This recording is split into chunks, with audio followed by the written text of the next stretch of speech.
جبت لكم الحل السحري عشان تخسوا 15 كيلو في الاسبوع. لو اول مره تشوفوني ما تنسوش تعملوا فولو وشير للفيديو.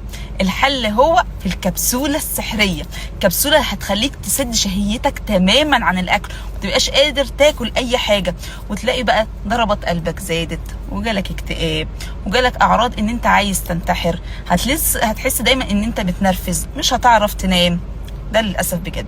كلنا بنسمع كلام كتير قوي في السوشيال ميديا وعلى الانترنت وعلى برودكتس كتيره قوي وادويه موجوده يقول لك الكبسوله السحريه اللي انت هتخليك ما تاكلش اي حاجه.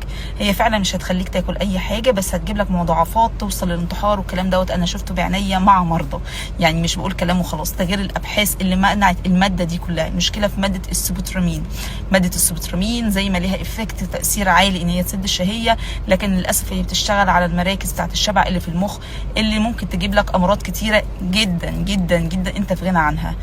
علشان كده اتمنعت. مش محتاجه اقول لكم ان احنا عايزين نعمل شير كتير للفيديو عشان نزود التوعيه. الماده ديت ما بتبقاش موجوده اصلا على العلبه، محدش بيقول لك موجود فيها ماده السوبوترامين، لا دي هي بتبقى موجوده عادي جدا بس مش كاتبينها.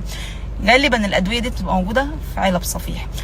في حاجات كتيره قوي ممكن تستخدمها وفي نفس الوقت ما تاثرش على صحتك.